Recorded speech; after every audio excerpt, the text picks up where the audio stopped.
Mga katropa, alam mo ba na ang DWDD 1134 kHz AFP radio ay ang opisyal na radio station ng sandatahang lakas ng Pilipinas na binubuo ng Army, Navy at Air Force na siyang maghahatid sa inyo ng mga balita mula sa ating Armed Forces at iba pang impormasyon. Mga katropa, hanapin at ilike kami sa Facebook, Twitter at YouTube. DWDD AFP Radio, ang boses ng Kawal Pilipino.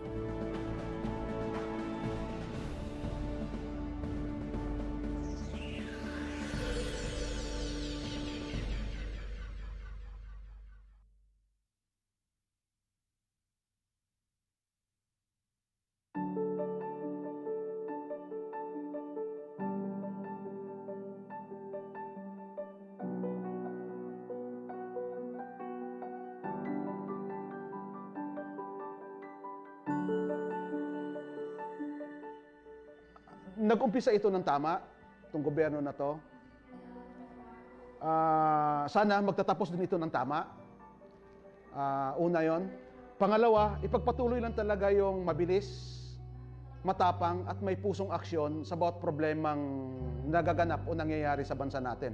Kasi isa yun sa nakita ko kasi itong Pangulo na to, siya yung sa lahat na naging Pangulo ng Republika ng Pilipinas, so far, siya yung may political will talaga. Siya yung pinakamatapang at hindi natatakot. Ipagpatuloy lang talaga ng presidente yung ganong attitude, yung ganong aksyon.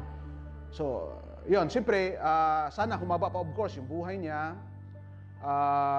Tapos ma-provide pa rin niya, maipagpatuloy niya yung magandang leadership no sa bansa natin.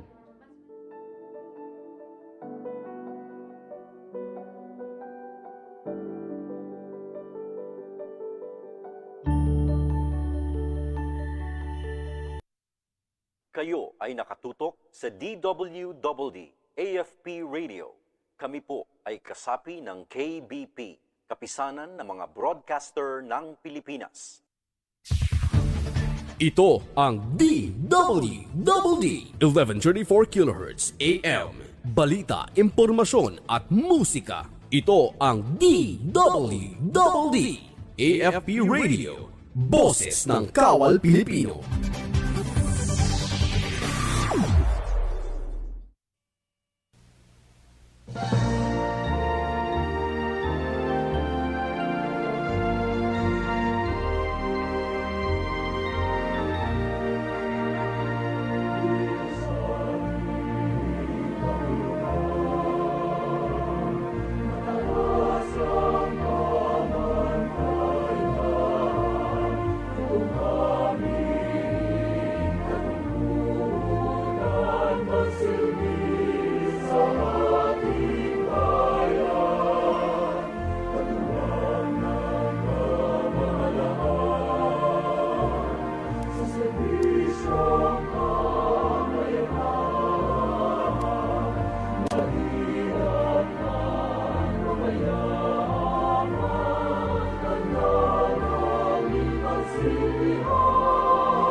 Katropa sa Kamara ni Terence Mordeno Grana.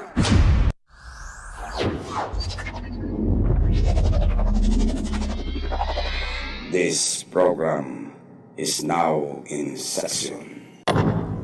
Umpisa na ng mga mahalagang pagbabalita, ang mga pangunahing panukalang batas, ang bawat kaganapan sa mababang kapulungan ng Kongreso.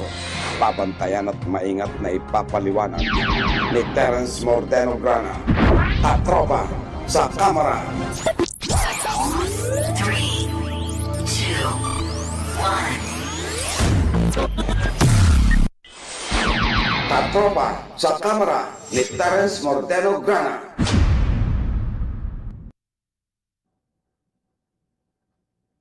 Yes, good morning.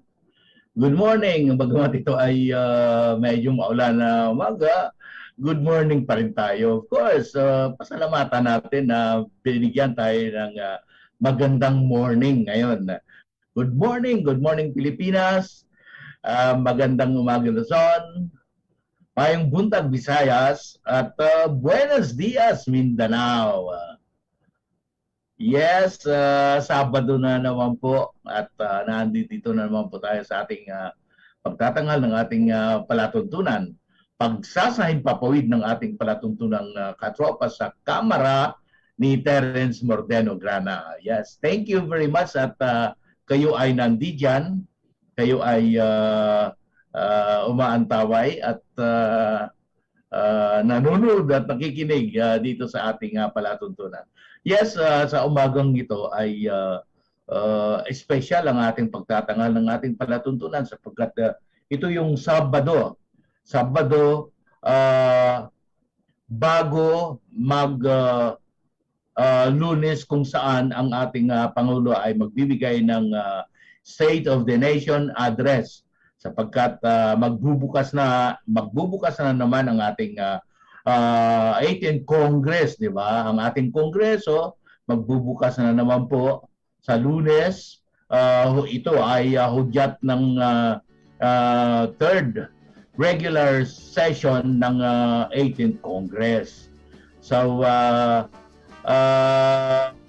ang ating Pangulo ay magbibigay ng kanyang State of the Nation address sa Lunes.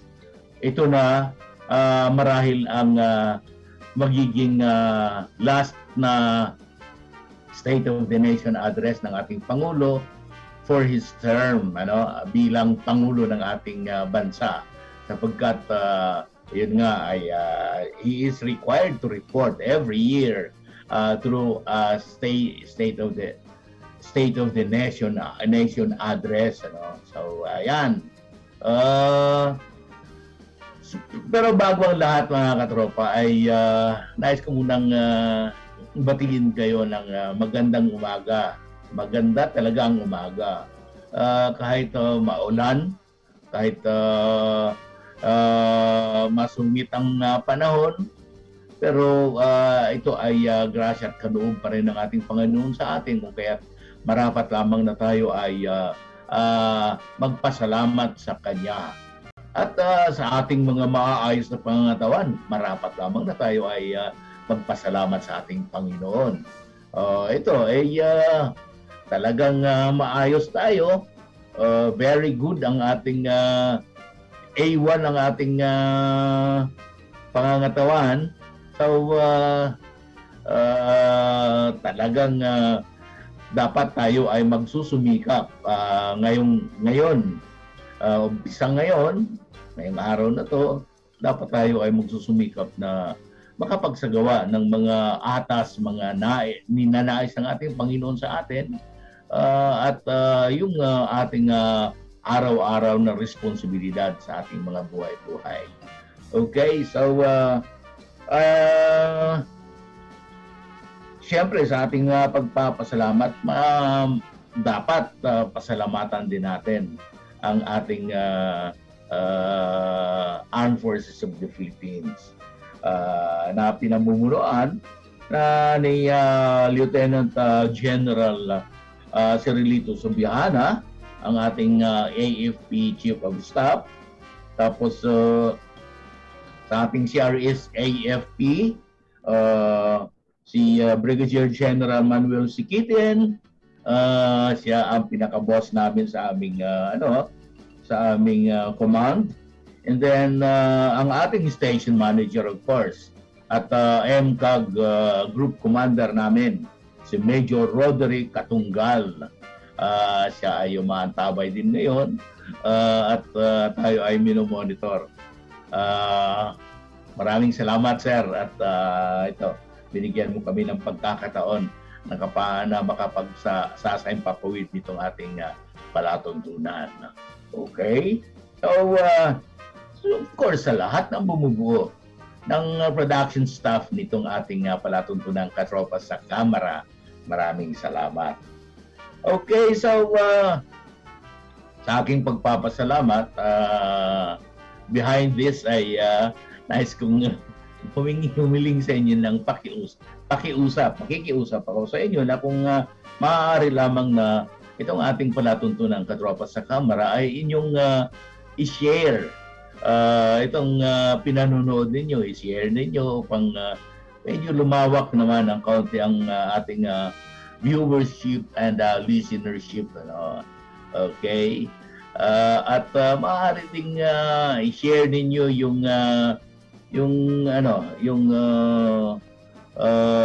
YouTube ng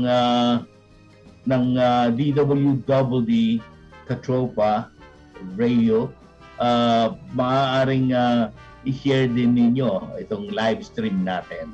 Okay? So, yan. Yes, Terence Mordeno Grana, ang inyong lingkod dito. Magbibigay ako ng mga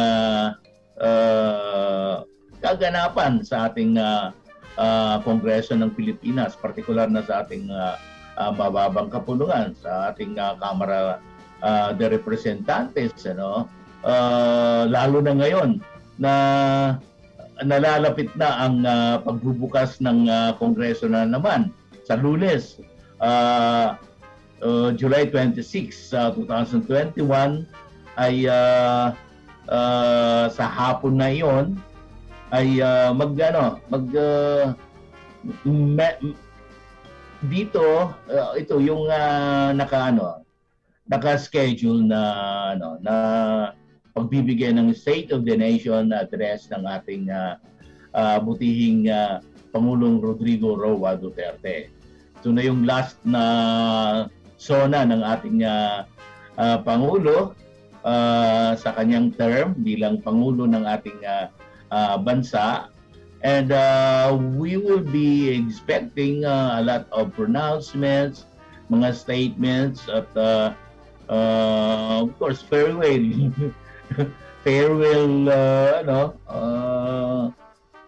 at mga pasasalamat siguro sa ating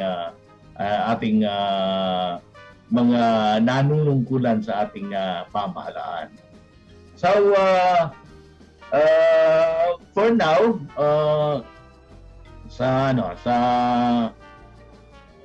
at this juncture ay magbibigay na po ako sa inyo ng mga balita patungkol sa ating Kongreso ng Pilipinas, partikular na sa ating House of Representatives. Tignan natin kung ano ang mga preparations ng ating House of Representatives at of course ang Lunes, ang July 26 kasi ay isang mahalagang araw para sa ating Kongreso. Ito ay ang pagbubukas ng third regular session at dito ilalatag nila ang lahat ng mga accomplishment, mga nagawa ng ating Kongreso ng Pilipinas at in general ang ating pamahalaan na sa pangunguna ng ating Pangulong Rodrigo Roa Duterte, di ba? So yan, antabayanan niyo yan sa Lunes. Pero I will be reporting to you through my regular reports sa ating DWDD Armed Forces Radio, ang boses ng Kawal Pilipino. I will be filing reports regarding the happenings, mga kaganapan sa ating Kongreso ng Pilipinas. Okay, so for now, nais kong magbigay na sa inyo ng mga balita na aking nakalap. Okay?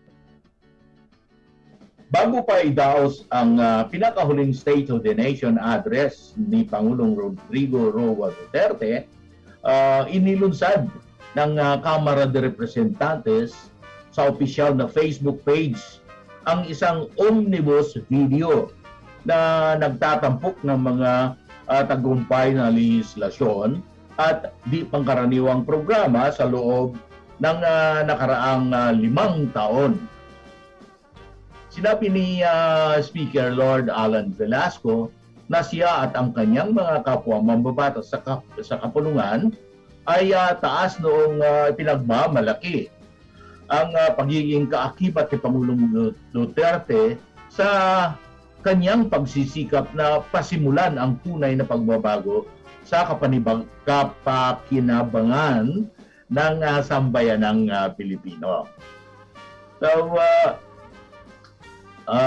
President Duterte really did his best to uplift the lives of the Filipino people by prioritizing legislative measures and initiating concrete actions that directly benefit our countrymen.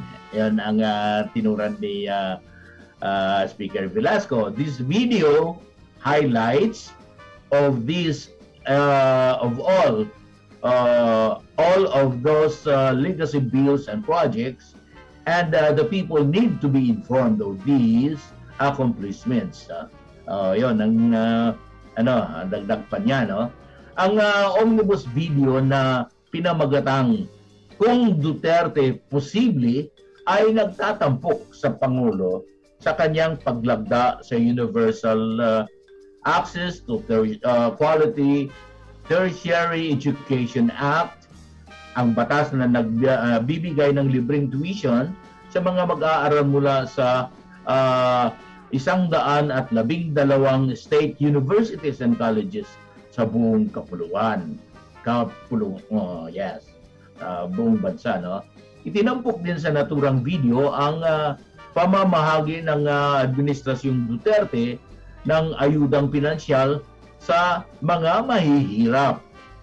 Ngunit karapat-dapat na mag-aaral mula sa mga mahihirap na pamilya, katutubong komunidad at mga taong may kapansanan sa pamamagitan ng United Student Financial Education o UNIFAST at iba pang mga lehislasyon. Itinampok din sa video ang mga sumusunod. Okay? Ang pagtatatag ng malasakit centers na kung saan ay epektibong makaka-access ang mga mahihirap na pasyente ng pinansyal at medical na ayuda mula sa mga ahensya ng pamahalaan, ang Universal Health Care Act na naggagarantiya ng pantay na access sa kalidad at abot-kayang serbisyo sa kalusugan para sa lahat ng Pilipino. Ang pansamantalang pagsasara ng Boracay sa loob ng 6 na buwan bilang bahagi ng pagsisikap ng pamahalaan na ayusin at muling paunlarin ang naturang resort island. Ang mahigpit na pagpapatupad ng Republic Act number 9165 o ang Comprehensive Dangerous Drugs Act of 2002 upang masugpo ang pumapayagpag na iligal na droga sa bansa. Tapos ang COVID-19 Vaccination Program Act, ang Coconut Farmers and Industry Trust Fund, ito yung Coco Fed, Coco Fund, Coco Levy, ang Murang Kuryente Act, ang flagship na Build Infrastructure Program at iba pa. So, nalalaman ng omnibus video nilalaman ng omnibus video ang 3 linggong kampanya na pinasimulan ng kapulungan bago ang huling SONA ng Pangulo na itinakda sa ika-26 ng Hulyo. So, ito na yun na sinasabi ko, nasa 26. Mangyari kasi, na sideline lang, mangyari kasi, nasa konstitusyon na every 4th Monday of July ay magbubukas ang Kongreso ng isang regular session. At dito sinasagawa ang State of the Nation address ng Pangulo. Okay? So,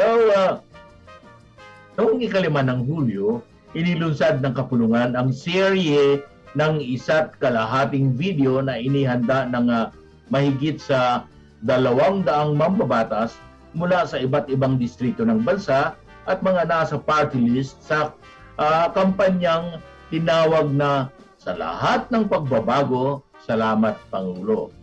Isang pre-SONA tribute ng ika-18th Congress.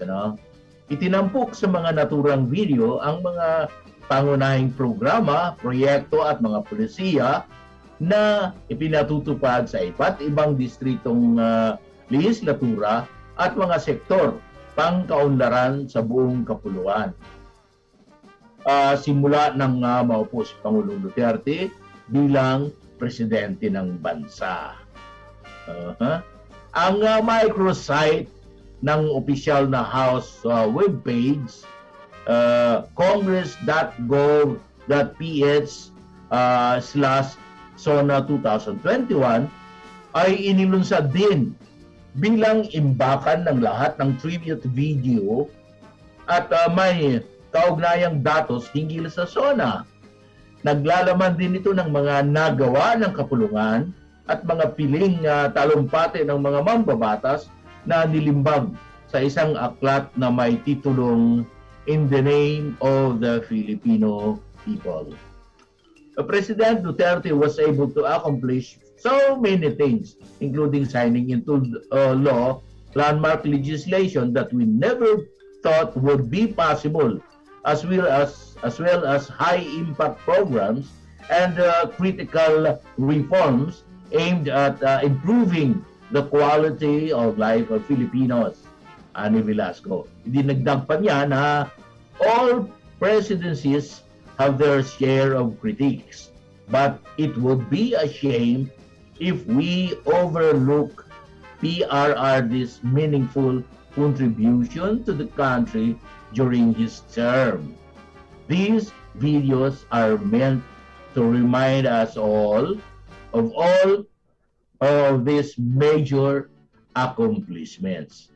So dito mga katropa, ito yung mga video na na ginawa ng ating mga mambabatas excuse me, highlighting the accomplishments that they were able to give to their constituencies, of course through the help of our present president. So mga katropa ay marapat lamang na ibigay natin ang due recognition sa nararapat na tatanggap ng recognition. So this coming 26 sa Lunes sa pagbubukas ng third regular session ng 18th Congress ay dito natin makikita at matutunghayan ang ating mga mambabatas na talagang galing sa kanilang mga sarili-sariling constituencies and party list groups ay magbibigay sila ng ulat sa ating kongreso, sa ating mababang kapulungan ng kanilang mga nagawa, na-accomplish doon sa kanya-kanya nilang mga nasasakupan. So we will be expecting a lot of activities after that. Mahaba pang panahon, 1 taon pa. So marapat lamang yung hintayin natin ang iilan pang mga mahalagang mga panukala na isa sa batas ng ating mga mambabatas sa Kongreso para sa kaunlaran, para sa kabutihan ng ating bansa. So, as we all know, mga katropa, immediately after the opening of the regular session ay magsasabit na kaagad ang ating palasyo ng Malacanang. The Office of the President ay magsasabit na sa Kongreso ng National Expenditure Program for the year 2022. So ayan, bakbaka na naman ang deliberasyon ng pambansang budget. The national budget will be taken up by our Congress, first by the House of Representatives, sapagkat nakasaad naman sa ating saligang batas na ang pagsasabatas ng paglalaan ng pondo ng pamahalaan ay exclusive jurisdiction ng House of Representatives.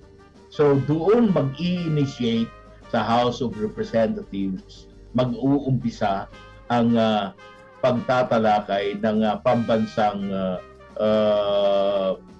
budget. So the National Expenditure Program will be submitted to Congress, kopya sa House of Representatives at kopya sa Senado, but ang pinakaunang magdi-deliberate niyan ay ang ating House of Representatives. So we will expect a lot of statements, a lot of mga pahayag tungkol sa dito nga sa ay inaasahan nating pagbibigay ng State of the Nation address ng ating Pangulong Rodrigo Roa Duterte. Okay, so it's 8:30 in the morning, mga katropa, and kami ng aking kasama doon sa ating himpilan sa Camp Aguinaldo ay magbabalik. Marami po kaming ibibigay sa inyong mga impormasyon. Kami ay magbabalik matapos ang ilang mga paalaala ng ating himpilan. Don't go away, we'll be right back. Kayo ay nakatutok sa DWDD AFP Radio. Kami po ay kasapi ng KBP, kapisanan ng mga broadcaster ng Pilipinas. What is a soldier? You see them in the news. You see them in video games, in TV, movies, the internet. We see the action, amazed at the equipment, in awe of the skills. But what is a soldier? What lies behind the guns, the bullets, the gear? An ordinary human being, just like you. An ordinary person that will become the country's best, the country's brightest, the country's heart and soul. A nation's servant whose honor is to serve the Filipino people. A protector whose duty is to lead in times of trouble. A noble warrior that has chosen to push themselves to being the best that they can be. An ordinary Filipino, just like you, that has chosen to serve, lead, and whose extraordinary actions can inspire a nation.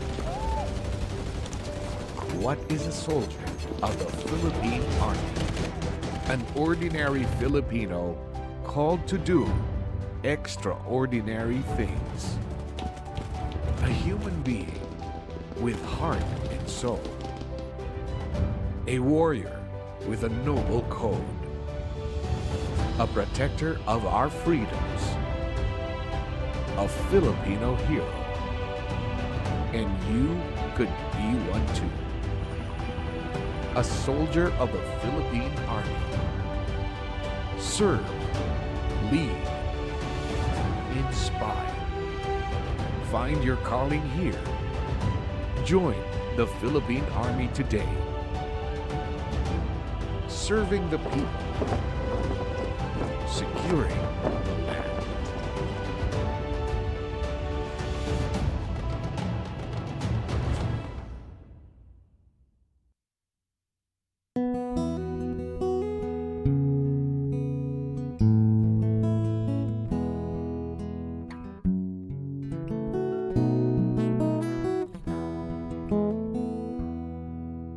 Bayani ka ng bayan ko,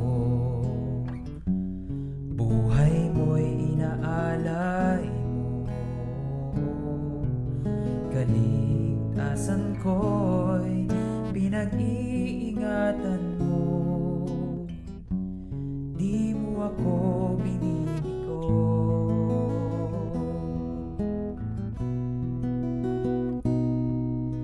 Bayani ka ng bayan ko, pagmamahal ang tanging sandata mo. Di matitis ang pusong uhaw sa pag-asang mayroong darating na tanglaw. Bayani ka, kaagapay sa tuwina, kapwa mo'y kinakalinga mo. Kanlungan ka, pag-asang naroon ka, di ako nag-iisa.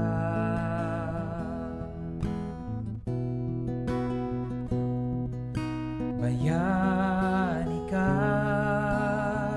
ng bayan ko, buhay mo'y inaalay mo,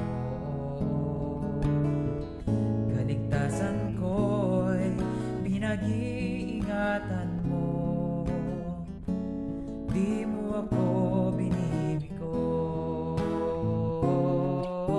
Bayani ka ng bayan ko, pagmamahal ang tanging sandata mo. Di matitis ang pusong uhaw sa pag-asang mayroong darating na tanglaw, sa pag-asang mayroong darating na tanglaw. Bayani ka, kaagapay at tanglaw.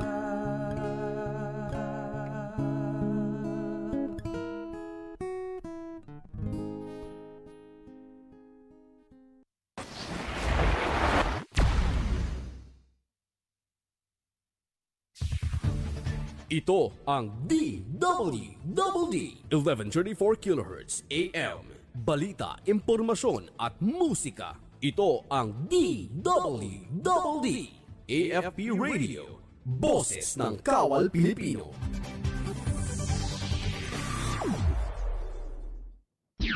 Si Terence Mordeno Grana, ang inyong katropa sa kamara.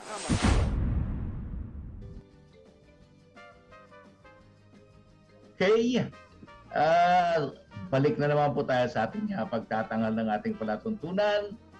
Thank you very much at nandiyan pa rin kayo. Ako ay nandito pa rin, of course. Maganda ang ating panahon ngayon dahil malamig.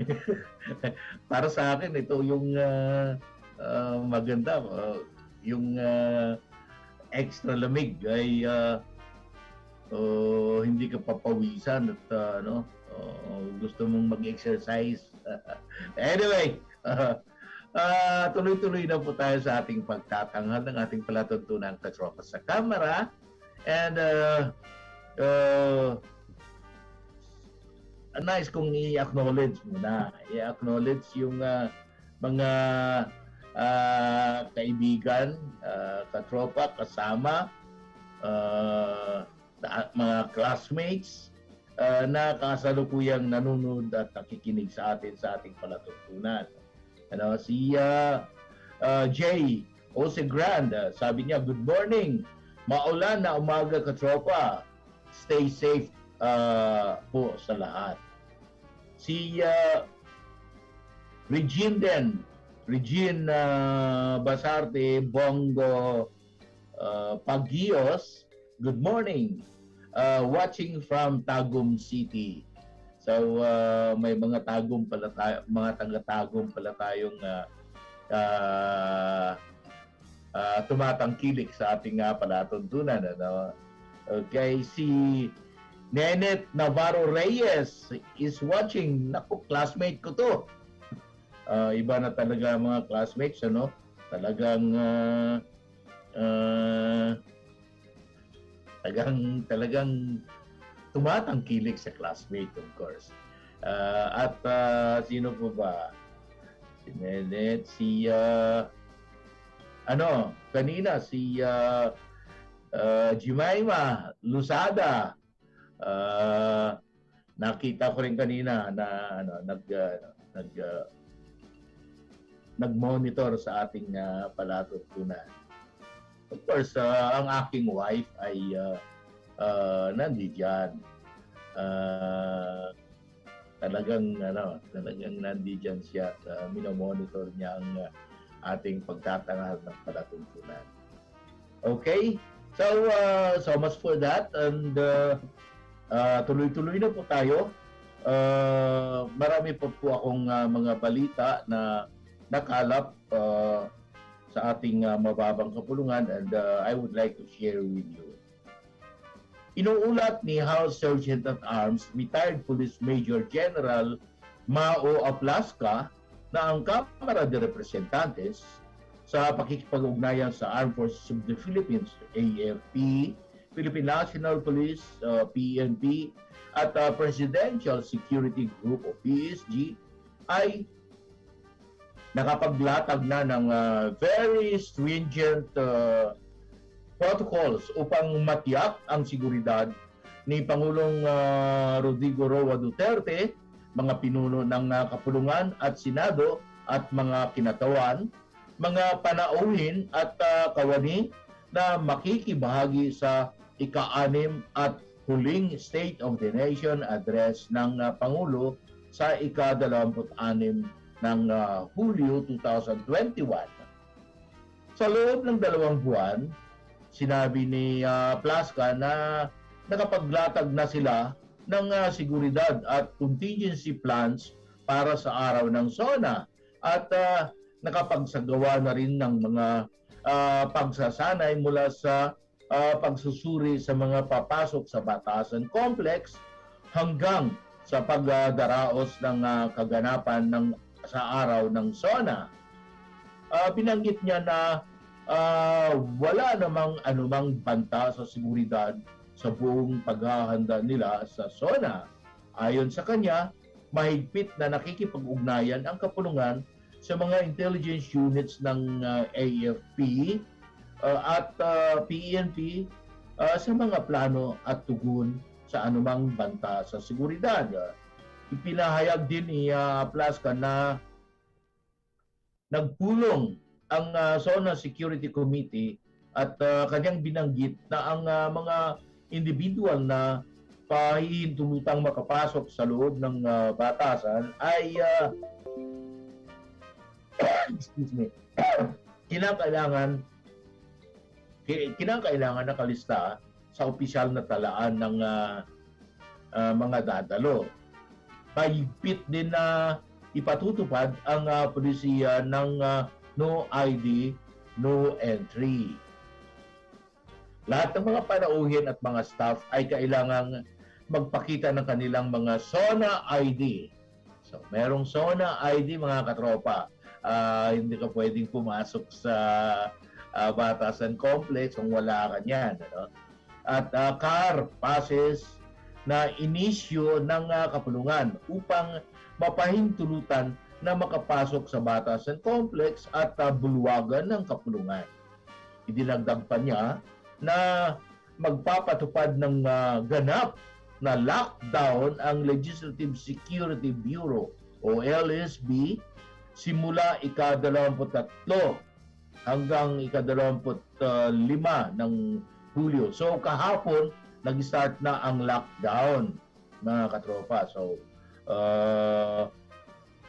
ngayon, kahapon, ngayon, tsaka bukas, naka-lockdown ang ating House of Representatives.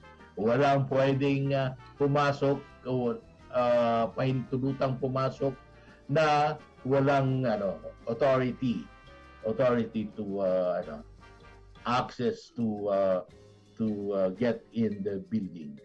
Okay? So yun, mga bukod sa mga banta sa seguridad, naghanda rin ang kapulungan sa mabilisan at episyenteng pagtugon sa anumang aksidente o natural na kalamidad tulad ng sunog at lindol.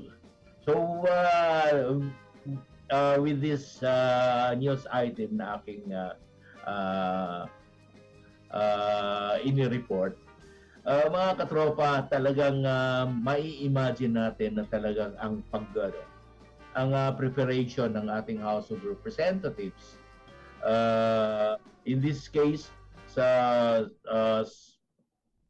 House of Representatives Sergeant at Arms Office, sa pamamagitan ng House Sergeant at Arms na si Major General Mao Aplaska. So talagang they really beefed up yung security side ng ng kapulungan sa pamamagitan ng Sergeant at Arms. So dapat maganda talaga ang security. Maayos ang security sapagkat yun nga, darating ang Pangulo at magbibigay siya ng State of the Nation address sa Lunes na araw. So with this, mga katropa, makikita natin na talagang kahit papaano ang ating Kongreso ay naghanda talaga. Talagang pinaghandaan naman to taon-taon. Every year ay talagang ang ating House of Representatives ay naghahanda. Dahil dito nga naman sa House of Representatives, sinasagawa ang joint session ng ating Kongreso, joint session upang akinggan ang ulat ng ating mahal na Pangulo ng bansa. So, sa Lunes, everything is already in place. Ngayon, naka-lockdown ang ating House of Representatives, ang ating Batasan Complex. So, huwag nang magtangka na pumunta ngayon at bukas sapagkat hindi ka talaga pupwedeng makapasok sa ating House of Representatives. Okay? So, excuse. Ano pa ba ang mga kaganapan ng ating kapulungan? Ito naman, itong panghihimok ni House Speaker Lord Alan Velasco na ang mga Pilipino ay bumoto talaga ngayong 2022 elections. Hinimok ni Speaker Lord Alan Velasco ang mga Pilipino na samantalahin ang kanilang karapatang bumoto at hikayatin ang iba pa na gawin din ito. Ang panghihimok niya ng leader ng Kamara de Representantes ay kanyang isinagawa sa isang virtual forum na pinamagatang Imagining the 2022 National Elections, the Many Ways COVID-19 Pandemic Can Impact on the Electoral Process. Isinagawa ang forum ng Committee on People's Participation na pinamunuan ni San Jose del Monte Representative Florida Robes sa batasan sa pakikipag-ugnayan sa Publicos Asia Incorporated. Ipinahayag ni Speaker Velasco ang kanyang kagalakan sa Kongreso sa pag-uorganisa ng isang seminar na kung saan ay maaaring talakayin ng mga mambabatas, mga kinauukulang ahensya ng pamahalaan ang mga hamon na inaasahang makakaharap sa halalan sa susunod na taon. Kabilang na ang pagkakaroon ng mga posibleng solusyon upang makumbinsi ang mga Pilipino na bumoto sa kabila ng kasalukuyang pandemya.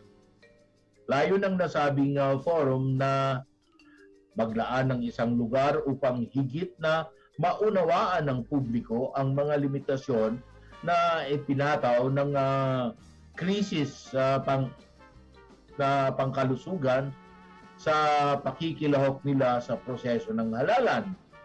Itaas ang kamalayan sa mga posibleng plataforma kung saan ang mga botante ay magiging aktibo sa paglahok sa proseso ng halalan at magpresenta ng mga bagong pamamaraan sa pagboto.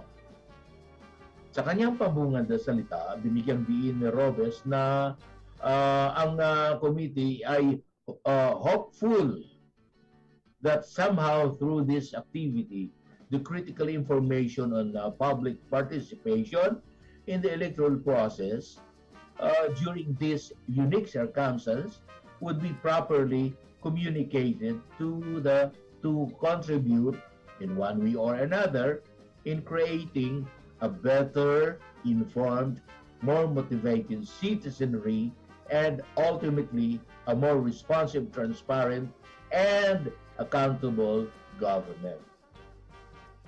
Ibinahagi naman ng dating Commission on Elections Commissioner at Attorney Louis Tito Gia na maaaring makilahok ang mga samahan sa komunidad sa pamamagitan ng pagbibigay ng tulong sa mga mahihinang sektor, pagtuturo at pagbibigay ng impormasyon sa mga botante, pagmamanman sa gastusin sa kampanya, pagbabantay sa pagbibilang ng boto, at pagmamasid sa proseso ng paghahanda at iba pa.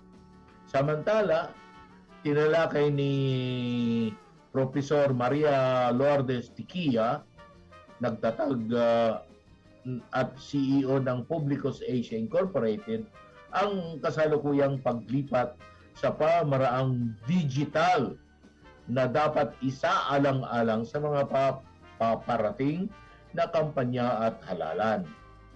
Panghuli, tiniyak ni COMELEC Director James Arthur Jimenez na ang mga alituntunin sa kampanya at mga protocol sa kaligtasan ay mahigpit pa rin ipatutupad. Idinagdag pa niya na tinitingnan din ng COMELEC ang iba pang mga pamamaraan sa pagboto upang masuportahan ang mga botante na may espesyal na mga pangangailangan.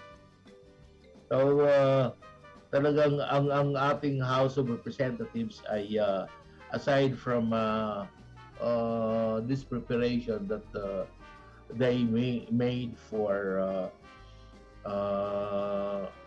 the convening of the third regular session, ay may time pa sila na mag-discuss tungkol sa paparating na eleksyon next year, ano? At marapat lamang na tayo ay ready din daw sa kanila, no? And yun nga, hinikayat nga tayo ng ating butihing Speaker of the House, si Speaker Lord Alan Velasco, na bumoto tayo. Tayong mga Pilipino bumoto at hikayatin natin ang mga iba pa na makaboto sa sa eleksyon. Paano natin mahikayat sila? Yung mga hindi pa nakapag-rehistro ay dapat na mag-rehistro na sila para magiging qualified sila to cast their votes come May 2022. Okay, so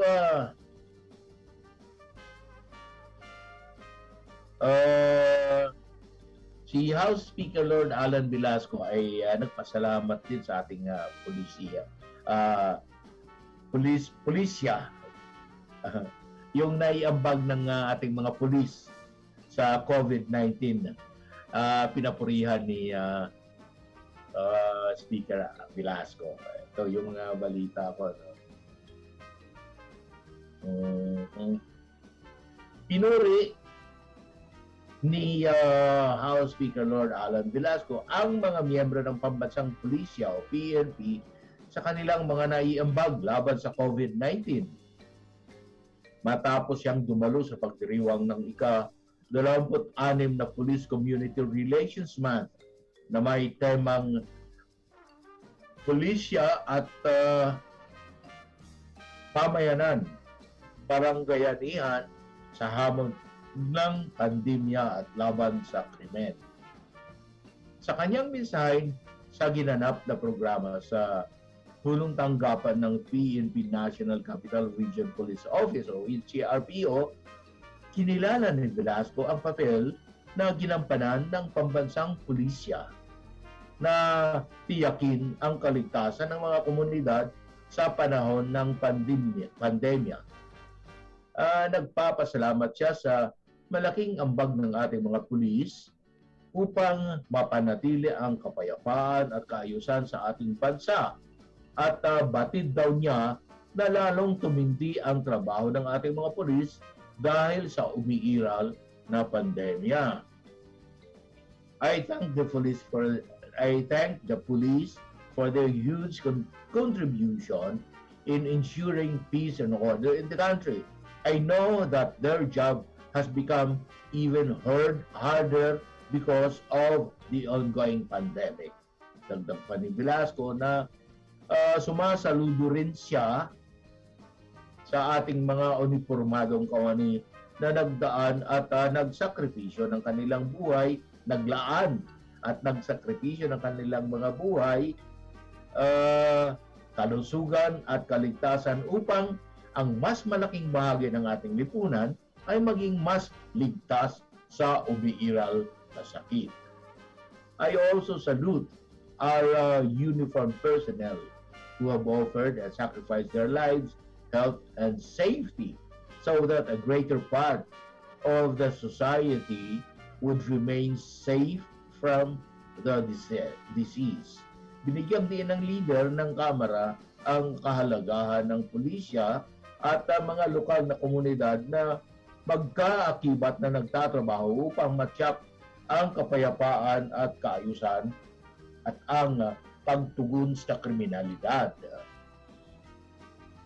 Sinabi niya na upang maging lubos na epektibo ang ang pagpapatupad ng batas, hindi maaaring kumilos ang pulisya na mag-isa. Kailangan nila ng aktibong suporta at tulong ng mga mamamayan at komunidad.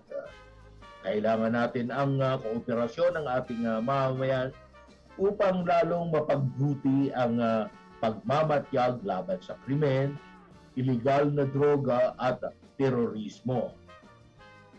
Ang Police Community Relations Month ay ipinagdiriwang tuwing buwan ng Hulyo bawat taon. Inilunsad sa Presidential Proclamation No. 764, ang isang buwang selebrasyon ay naglalayong paunlarin ang pakikipag-ugnayan sa pagitan ng pulisya at ng mga komunidad na pinaglilingkuran sa pamahala sa mga usapin ng kapayapaan at kaayusan. Si Velasco ay inanyayahan ni NCRPO Chief of Police Major General Vicente Danao Jr. bilang panauhing pagtangal at tagapagsalita sa naturang pagdiriwang. Kasabay ng pagdaraos ng regular na flag raising ceremony sa Camp Bagong Diwa sa Bikutan, lungsod ng Taguig. Bahagi ng selebrasyon ang awarding ceremonies sa mga karapat-dapat na mga tauhan ng PNP at mga tagapagsulong at mga nagwagi sa rehiyon ng ginanap na paligsahan ng sining bayanihan, arts, and culture. Pinangunahan din ni Velasco ang panunumpa sa tungkulin ng mga opisyalis mula sa rehiyon at distrito at mga tagapayo ng kabataan kontra droga at terorismo o KKDAT, isang programa ng PNP na dinisenyo upang mag-organisa ng kilusan na maghihikayat at magpapalakas sa mga kakayahan ng mga kabataan upang masugpo ang iligal na droga at suliranin sa terorismo sa mga komunidad. Iprinisinta rin ni Danao at mga opisyalis ng NCRPO kay Speaker ang mga huling kaganapan sa idinaos na paghahanda sa seguridad para sa ika-6 at huling State of the Nation address ni Pangulong Rodrigo Roa Duterte na gaganapin sa Batasang Pambansa Complex sa lungsod ng Quezon sa ika-26 ng Hulyo. Okay? So, dito nakita natin na talagang ang ating mga kapulisan ay they also deserve, of course, yung appreciation. Lalo na nitong kasagsagan nitong pandemya, yung COVID-19, ay talagang ang ating mga pulis naman ay walang humpay sa kanilang pagbigay ng serbisyo. Sa lahat ng pagkakataon, nasa kalsada sila, banta sa kalusugan nila at buhay ay kanilang itinaya para lamang maserbisyuhan ang taong bayan. Okay mga katropa, so it's 9 o'clock sharp in the morning. So balik na naman po muna tayo sa ating himpilan at ating pakinggan ang ilang mga paalaala. Marami pa po akong baon na impormasyon ibibigay sa inyo. Huwag kayong umalis. Kami ay babalik matapos ang ilang mga sandali.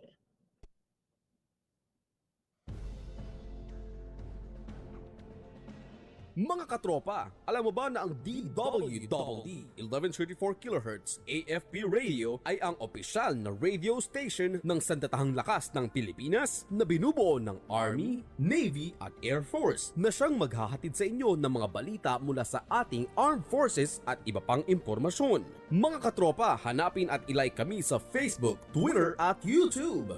DWDD AFP Radio, ang boses ng Kawal Pilipino.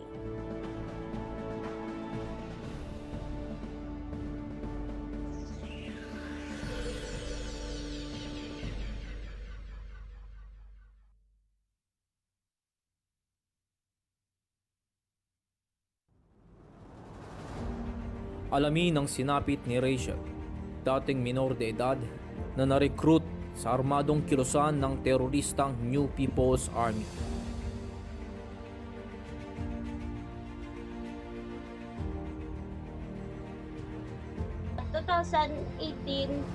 February, kung sa diin nagaplano ang bilog nga unit sang training para sa BKPM, no? Batakang kurso pang militar kay gusto nila mag-opensa sa militar. Nahitabo atong TO nila lapuason nga nahitabo sa tong May 10, 2018. 60 second ang naka-encounter namon, no? Kung sa diin ang amon kaupod gipabayan sa mga commander, no? Gipabayan lang sa mga commander. Apan ang amon isa ka commander na disgrasya iya M79 nga ginakaptan kag ang mga kaupdanan namon amo ang nagkala samad, no? Apat sa amon nga mga kaupdanan bangod sa aksidente sang M79 among pilason, kung sa diin ang isa namon kaupod grabe buol niya kay ngano nga kauban man di ay mopatay para nila, no? Dili pa ya katong army among mapatay nila ni atras me antod nga nagabot sa punto nga ako na UTI. Ang asawa ni Mary Grace Tilicano nga si Bebot, si Ka Bebot, sa tong panahon ako medical, karon giabot ako sa UTI nakon, pero kaisa lagi ko nila gitublukan og dago. Wala na. So, halos tanan gipabayan ko nila, wala ko nila gikonsidera. Galakat kami, bangod sa maswer kami, ang akon bag bugat kaayo, may dala pa ko nga pusil. Wala sigid sila konsiderasyon sa mga kababainan dito, kung sa diin nagapangayo na og tabang sa mga kalalakinan dito, no? Amo na ang ginhimo sa akon sa sulod, nakatulog ako, ikap-kapya ako mga paa, sa diin nga hindi siya gusto nga sawayon ko siya. Pero wala gina mabalaan sang organisasyon. Nabalaan na sang organisasyon pero wala lang nila masaway, no? Kay kung makita naton, ang Central Negros nagakakulang na sila sang mga kadre nga ginatawag.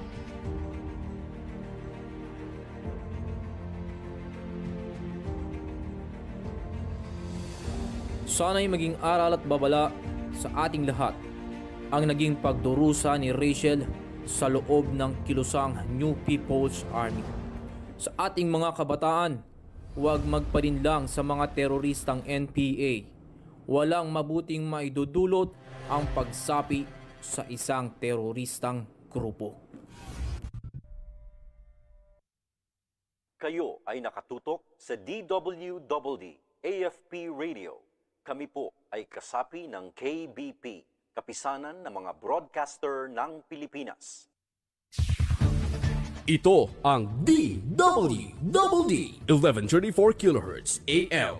Balita, impormasyon at musika. Ito ang DWDD AFP Radio. Boses ng Kawal Pilipino.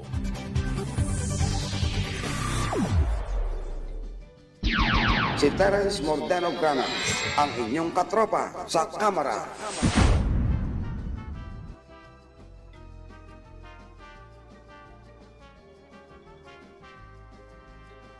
Kinig sa ating palatuntunang katropa sa kamera ni Terence Mordeno Grana.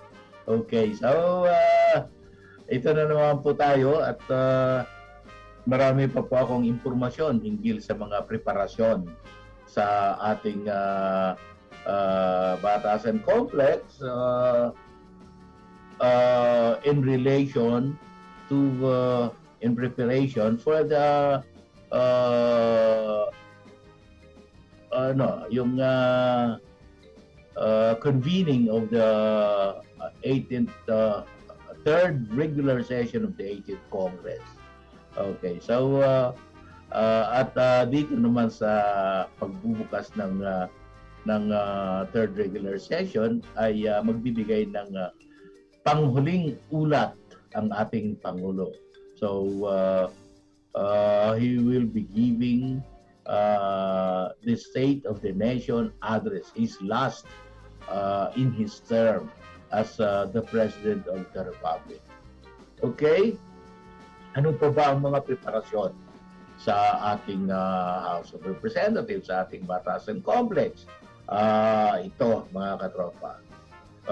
Nagdaos ang kapulungan, ang Kamara de Representantes, ng testing at triad simulation exercise bilang paghahanda sa State of the Nation Address o SONA ni Pangulong Rodrigo Roa Duterte sa Lunes, ika-26 ng Hulyo 2021.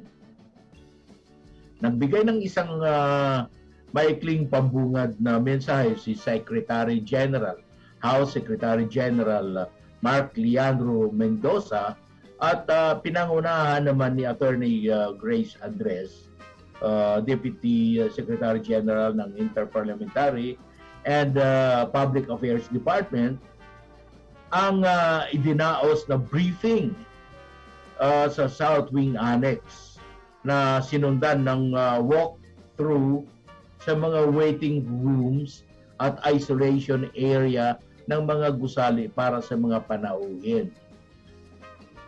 Ang mga proseso ng testing at triads ay ipinaliwanag sa South Wing Lobby. Ang mga shuttle buses ay maghahatid lamang ng 10 panauhin sa bawat biyahe sa patutunguhang testing area sa South and North Lobbies. Hindi pahihintulutan ng PSG ang paglalakad ng mga individual. So hindi pwedeng maglalakad ang mga individual sa mga driveways ng Kamara de Representantes sa araw ng SONA. Ipinaliwanag din ng PSG Commanding Officer Colonel Nelson Aluwad ang bawat proseso kung papaano isagawa ang tests. Ang mga panauhin ay padadaanin sa mga thermal scanner para sa pagkuha ng kanilang mga temperatura, papasukin sa misting station at susuriin ang kanilang mga bag sa X-ray scanner. Matapos nito, gagabayan sila patungo sa registration desk para sa talagang matindi pala talaga, no? Matindi ang screening. Matapos nito, gagabayan sila patungo sa registration desk para sa screening sa pamamagitan ng pagpipresenta ng mga sumusunod. Una, kopya ng RT-PCR negative test result. Pangalawa, PSG Health Declaration Form. Pangatlo, antigen test form. At pang-apat, ang original at photocopy ng kanilang vaccination cards para sa mga papasok sa bulwagan ng kapulungan. Matapos ang screening, ang mga dadalo ay bibigyan ng medical grade masks at face shields na may QR codes. Talagang isusupply ng Kongreso ang mga ito, ano? Face shield at face masks. At may QR code pa ang ang face shields tsaka face masks.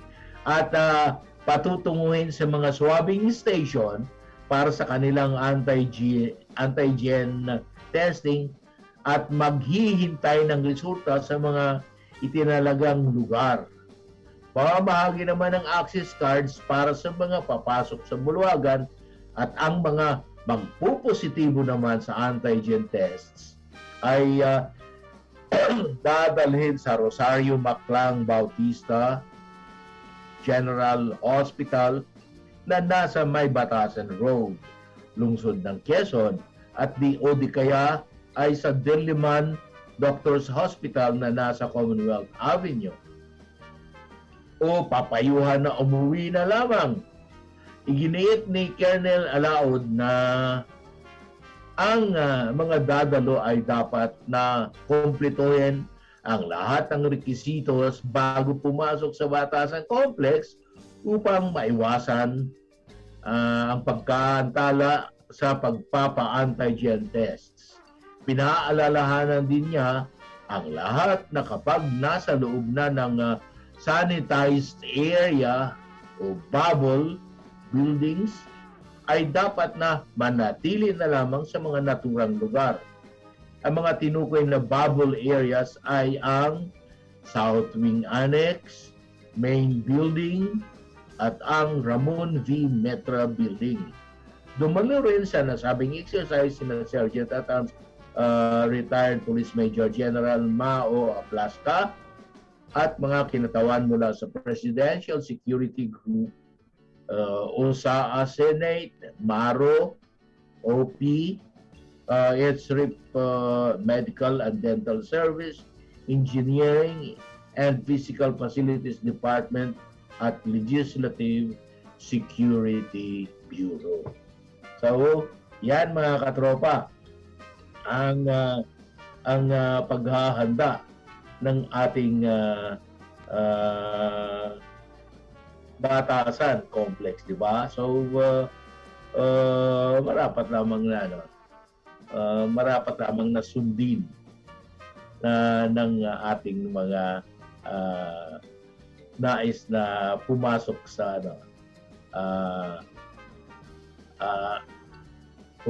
nais pumasok at makinig at manood sa State of the Nation address ng ating Pangulo. Okay? So much for that sa ating mga preparation sa aking mga balita tungkol sa preparation ng ating Kongreso para sa pagdaraos ng State of the Nation address ni Pangulong Rodrigo Roa Duterte. Ay ngayon siguro I think I have to give you the legislative performance report ng ating House of Representatives. Kaya lang sige, tuloy-tuloy na lang English pagkatapos itatagalog ko yung iba para magkaintindihan. Kaya lang ito, English kasi itong nagiging report. Okay, so under the new normal landscape, the House of Representatives, under the leadership of Speaker Lord Alan Velasco, has been consistent in pursuing a legislative agenda anchored on saving lives, sustaining economic growth, and spearheading a public policy that is responsive and effective to the health crisis. Its priorities have been twofold. One, to help Filipinos that bore the brunt of the pandemic, especially those who were infected with the virus, the families of those who passed on, and those whose livelihoods were lost. Two, to revive and rebuild the country's economy. With these priorities in mind, the House of Representatives has not let the prevailing situation distract itself from the work that has to be done. The House has performed commendably in spite of the current limitations and challenges. In those two fronts, the House of Representatives worked tirelessly to pass key legislative measures mandating a whole of government approach to fight the pandemic. Under Republic Act number 11469 or Bayanihan 1 the House of Representatives provided emergency subsidies amounting to 250 billion pesos in the form of small business wage subsidies for more than 3 million workers and emergency subsidy programs for more than 18 million families. As the economy posted its worst performance in the second quarter last year, House of Representatives acted urgently to pass Bayanihan 2 or Republic Act number 11494 to provide a 165 billion peso economic rescue package. The House of Representatives, on its second regular session, delivered measures that not only addressed pandemic-related concerns, but also enabled structural reforms that will revive our economy and make it more resilient. These reforms ensured that opportunities and benefits of economic growth are more equitably shared. Moreover, these measures illustrate that we do not sacrifice our environment for economic growth. For the last session, the House of Representatives has a bountiful harvest of legislation. It approved 501 bills on third reading, 131 resolutions, and reached a total of 803 approved measures, 72 of which were enacted into law. So ito yung performance ng ating House of Representatives. 501 bills approved on third reading, 131 resolutions, 803 approved measures, lahat-lahat, ano? And then 72 out of the total legislative measures, 72 of which were enacted into law. So, 72 ang nagiging batas. It passed 20 out of 30 measures. So, sa 30, 20 ang naipapasa ng ating House of Representatives in the common legislative agenda of the Legislative Executive Development Advisory Council or LEDAC. This consists mostly of the legislative priorities of the President. 5 out of 20 measures were already enacted into law, while the rest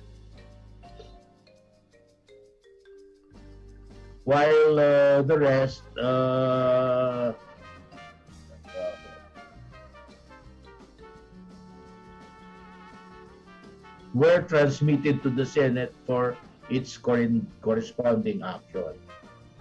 Okay, so aside from the legislative priorities in the common legislative agenda of the LEDAC, the House enacted key measures meant to directly address the impact of the COVID-19 pandemic.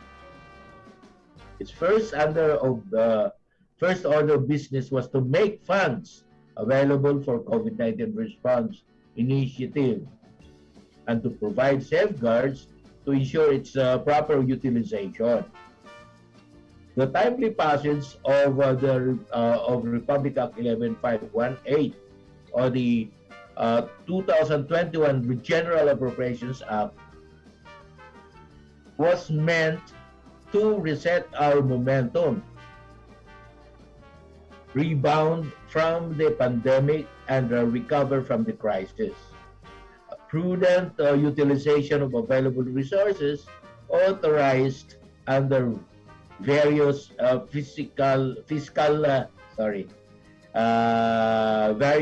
fiscal measures was also an utmost priority.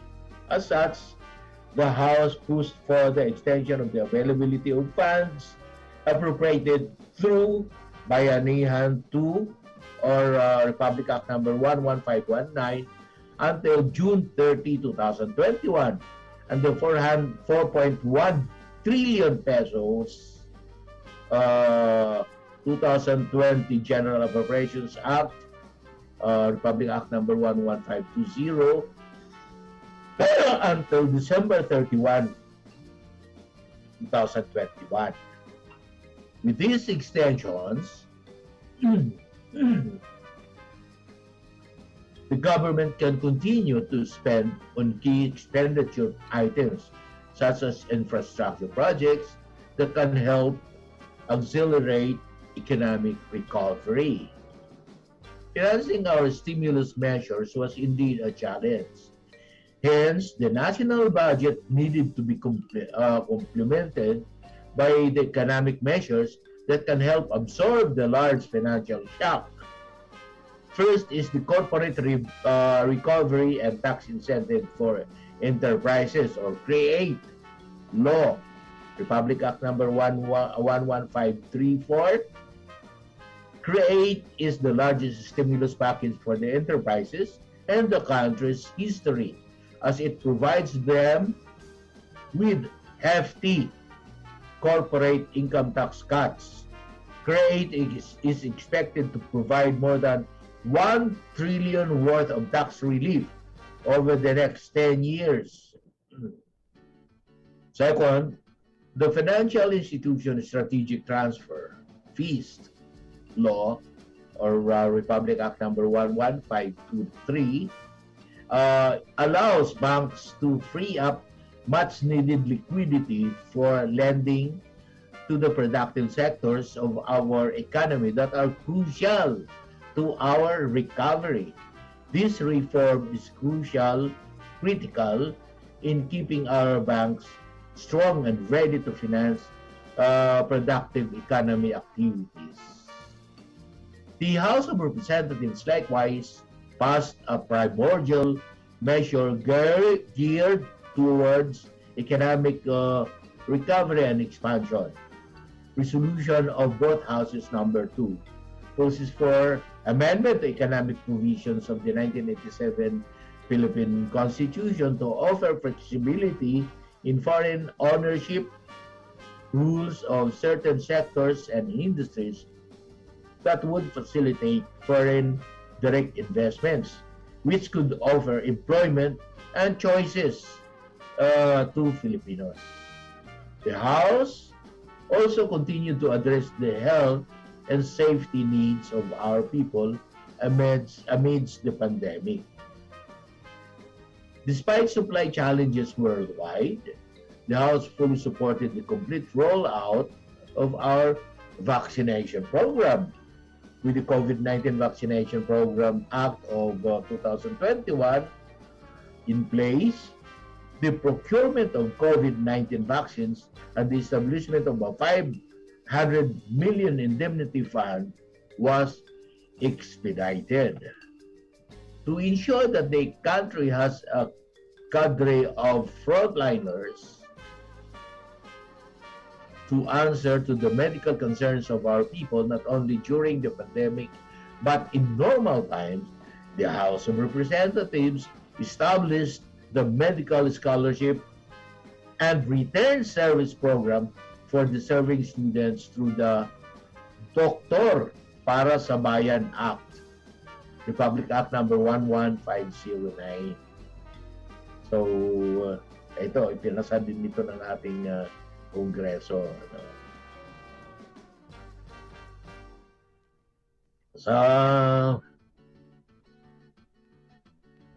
With strong political will, the House cleared the hurdle of passing difficult but landmark measures.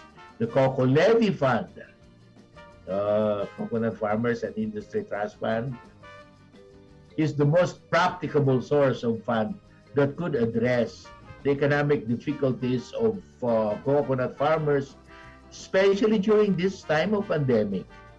It provides a mechanism to protect the rights, welfare, and interests of small coconut farmers and farm workers.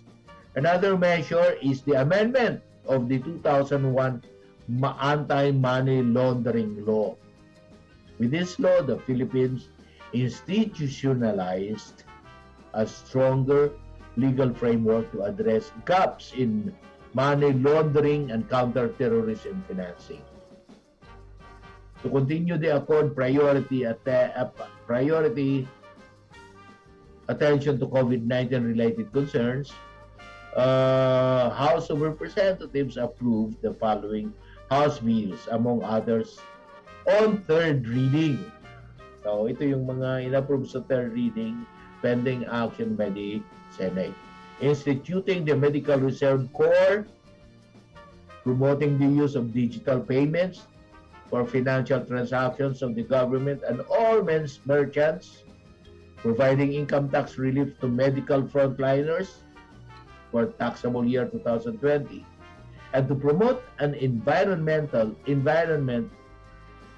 more conducive to economic recovery. House of Representatives approved on third reading the following. Ito ay mga panukalang batas din na naghihintay, nag-aantabay ng aksyon ng ating Senado ng Pilipinas. Providing for government financial institutions unified initiative to distressed enterprises for economic recovery or GUIDE. Providing for protection of the remittances of overseas Filipino workers. Institutionalizing the convergence strategy for sustainable rural development and strengthening the regulatory framework for the Philippine Deposit Insurance Corporation. To enhance the social welfare, House of Representatives approved the third reading the following. Expanding the prohibited acts of discrimination against women on account of sex, providing for stronger protection against rape and sexual exploitation and abuse, and increasing the age of determining the commission of statutory rape.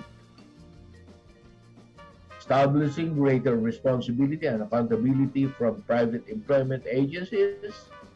Instituting the Magna Carta of Filipino seafarers, and establishing a rental housing subsidy program for informal settlers.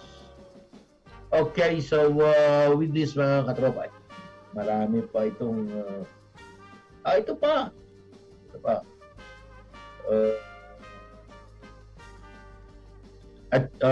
Towards achieving environmental sustainability and supporting disaster risk activities. Anyway, magbabalik po kami matapos ang ilang mga paalaala. Don't go away, we'll be right back, mga katropa. Kayo ay nakatutok sa DWDD AFP Radio. Kami po ay kasapi ng KBP, kapisanan ng mga broadcaster ng Pilipinas. There are soldiers, and then there's us.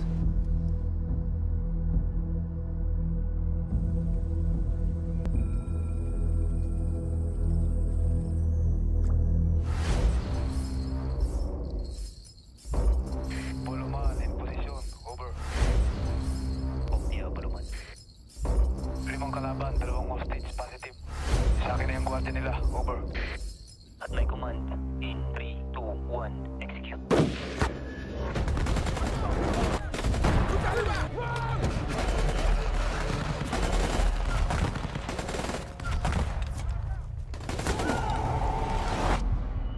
This is what we signed up for. We endure no matter how hard we fall, how much it hurts, or how heavy the burden.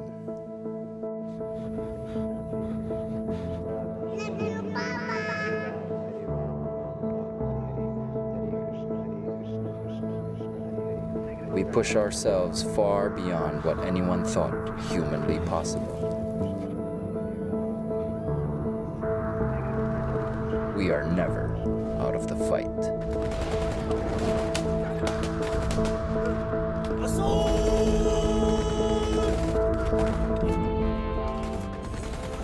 We sacrifice to protect the innocent. We free the oppressed.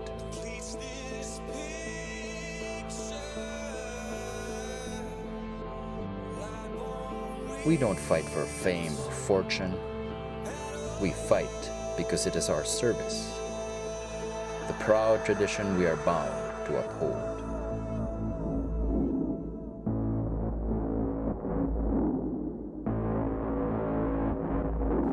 We are the Special Operations Command of the Philippine Army.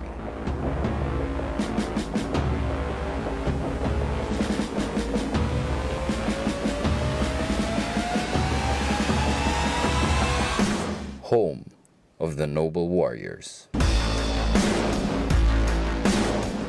There's tough, then there's Special Forces tough. Our Green Beret says more about us than we can ever say for ourselves.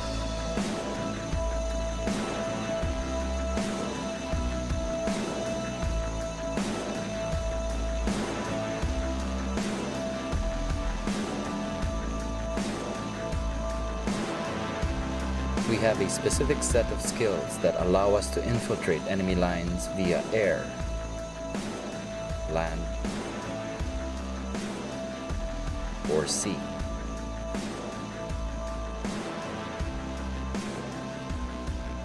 We are silent professionals, forged in the crucible of combat. Scout Rangers are the best hunters in the jungle.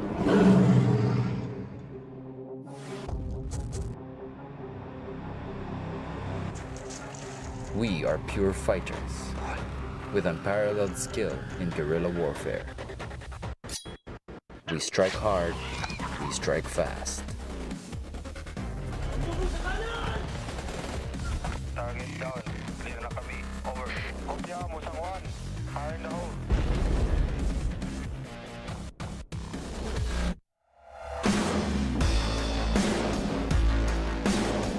The Light Reaction Regiment is the premier counter-terrorist force of the armed forces. We are modern soldiers specialized in surgical strikes and urban battlegrounds.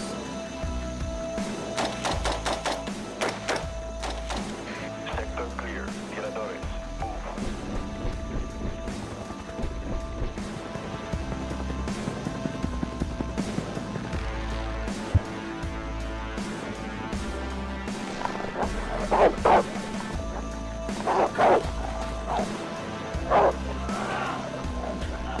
We are at the forefront of the Philippines' war on terror.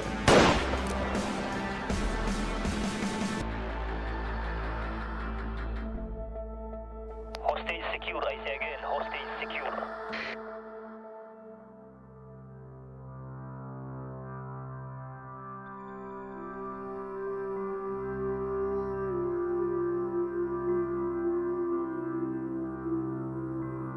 The Special Operations Command Philippine Army has changed the face of conflict in our country. We immerse in communities. We strengthen and empower them to withstand all threats.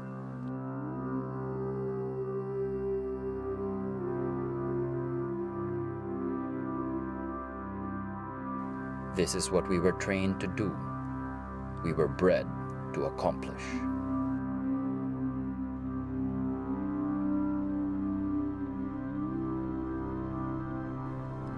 Most people will never know who we are or how much we sacrificed for our country.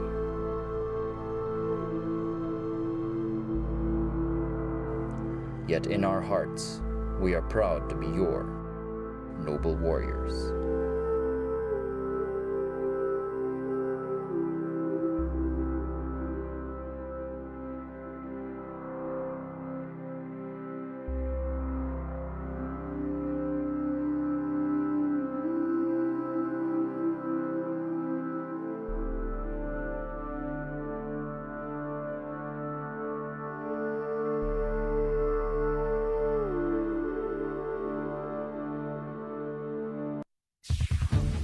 Ito ang DWDD 1134 kHz AM. Balita, impormasyon at musika. Ito ang DWDD AFP Radio. Boses ng Kawal Pilipino.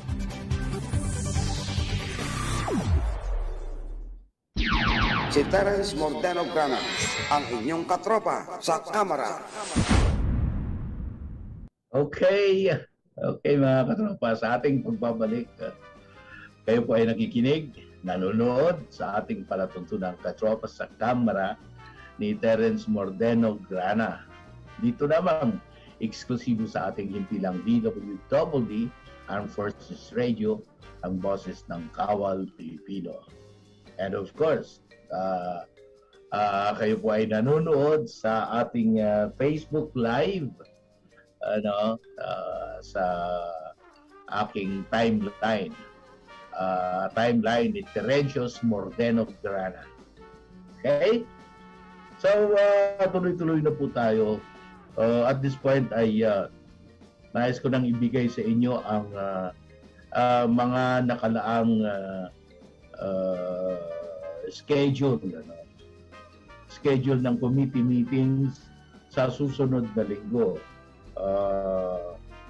Paumpisa sa July 27, sapagkat July 26 hindi naman pwedeng magkaroon ng meeting ang mga committee sapagkat ito yung araw kung saan ang ating Pangulo ay magbibigay ng kanilang State of the Nation address.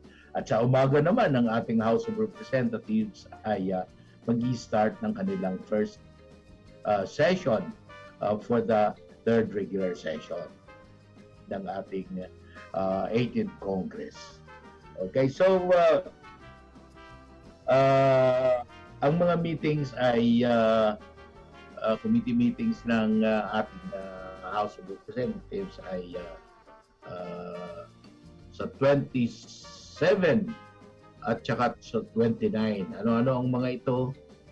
Yung sa 27 na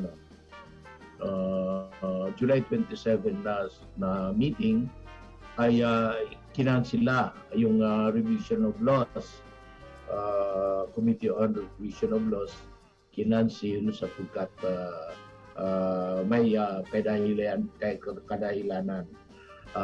legislative na kadahilanan. Okay, sa July 28, mga katropa, magkakaroon ng meeting ang Committee on Ways and Means alas 8:30 ng umaga. So, mag-i-start ang virtual meeting via Zoom 8:30 in the morning.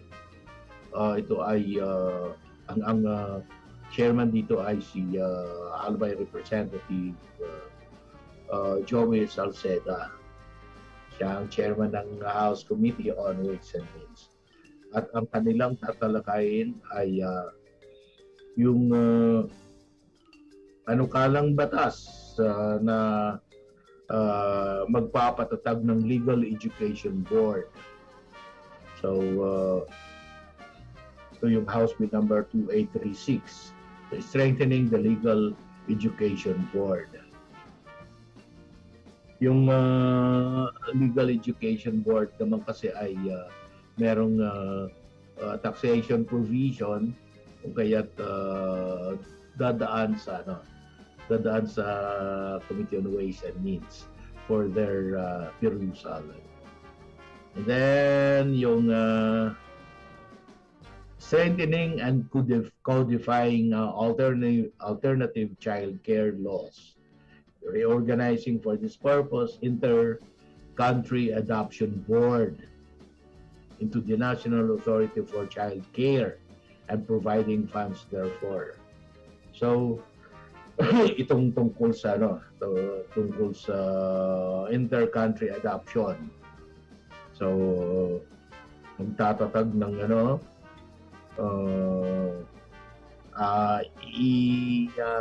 patatagin, strengthening yung inter-country adoption board, reorganize, and then yung gagawin na itong National Authority for Child Care. Okay. And then, ano po ba? Providing for the national energy policy and regulatory framework for the use of electric vehicles. Yun, yung e-vehicles ngayon. Ano? Kasi wala pang batas tungkol dito. So, yung taxation, regulatory framework, and then national energy policy tungkol dito.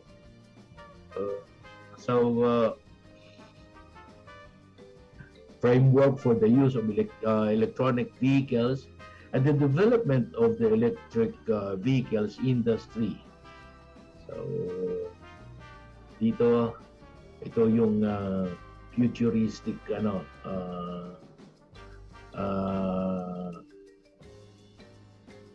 legislation. Futuristic legislation ito dahil tungkol ito sa electric vehicles, yung e-vehicles na tinatawag natin. And then, ano pa ba?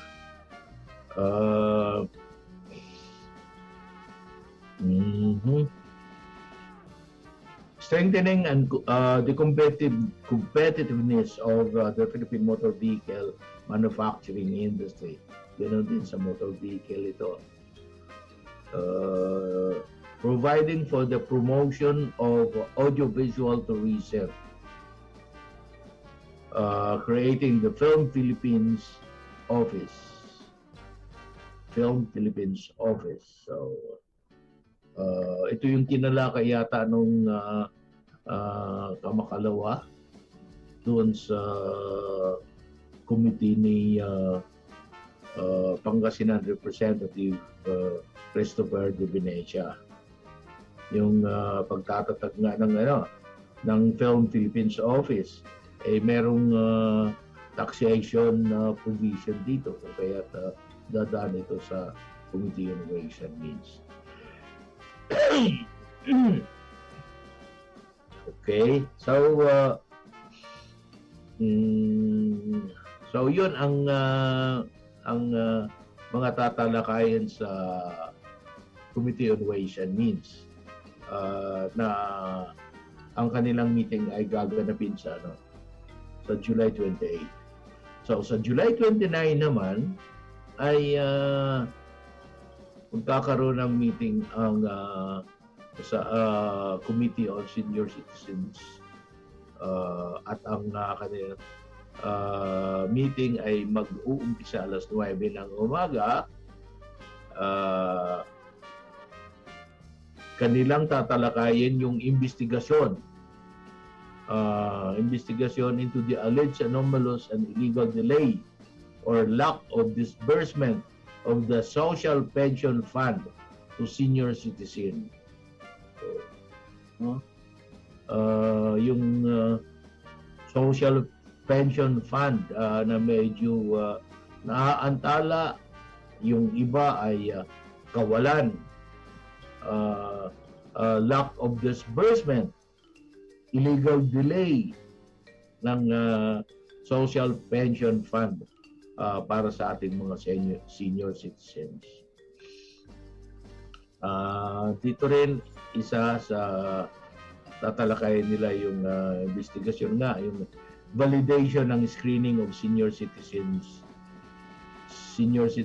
pensioner sa social pension for indigent senior citizens program. Okay, so ito yung mga tatalakayin nila. Investigasyon. By the way, mga katropa, para sa kaalaman ng lahat, ang mga investigasyon sa ating Kongreso ay isasagawa not necessarily to prosecute. Hindi, ang purpose dito ay hindi upang i-prosecute yung iniimbestigahan, kundi ang pinaka-purpose dito ay upang matulungan ng ating Kongreso ng pagsasabatas to craft measures that that will lead to into a law na maaaring batayan para sa sektor na concerned. Okay, so yun. In this case, yung tungkol sa senior citizen, hindi naman ang investigasyon na sasagawa nila ay hindi naman upang ipapakulong ang mga nasasangkot, kundi ibang forum ang mag-aano noon ibang venue ang magsasagawa noong pagpapakulong, ngunit ang sa kanila ay upang matulungan lamang ang ating mga mambabatas sa kanilang pagsasabatas ng pulisiya hinggil dito sa senior citizen. Okay? So next is yung subcommittee on creative industry and performing arts. Yung inquiry into the state of the Philippine fashion and textile industries and other related industries. Ito ay isasagawa 1:00 ng hapon. Virtual meeting pa rin ito sa pamamagitan ng Zoom. Ngunit ila-live stream naman po ito sa official Facebook page ng ating House of Representatives. Okay? Isa pang committee na magkakaroon sa July 29 ay ang Committee on Government Enterprises and Privatization. Jointly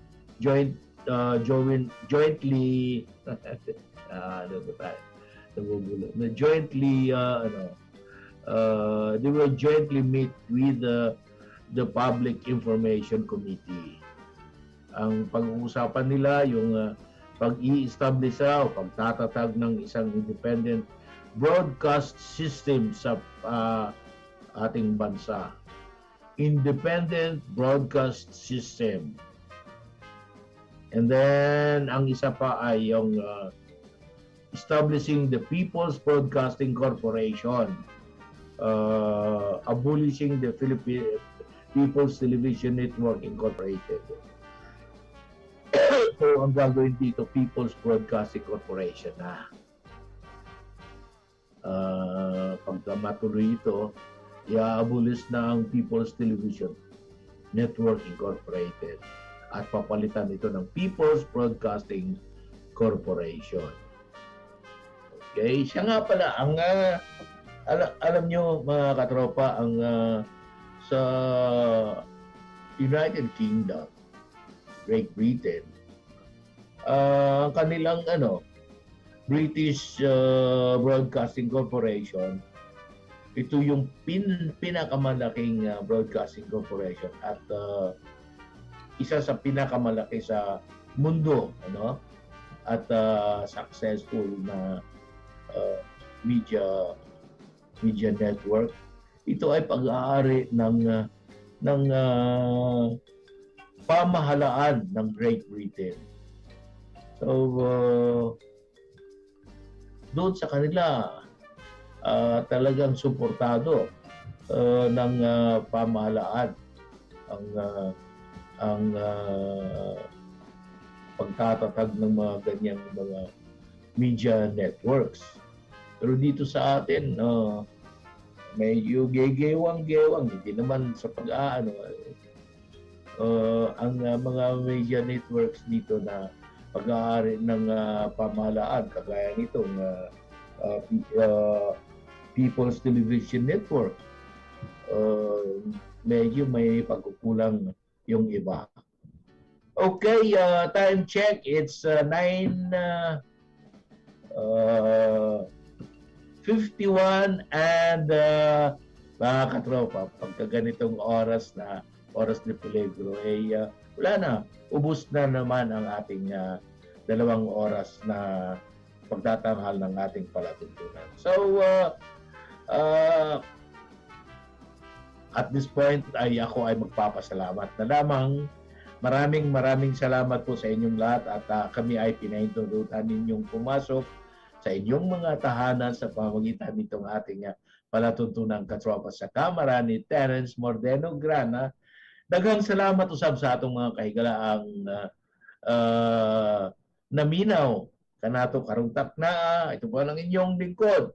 Kini ang inyong kabuskan sa lubuon, Terence, Mordeno, Grana, at sa ngalan din ng lahat ng bumubuo ng production staff, ang ating technical engineer sa ating himpilan ngayon na tumutulong sa atin. Maraming salamat. Sana pagpalain po tayo ng ating Panginoong may kapal. God bless us all at purihin ang ating Panginoon. Good morning. Ito ang DWDD 1134 kHz AM. Balita, impormasyon at musika. Ito ang DWDD AFP Radio. Boses ng Kawal Pilipino.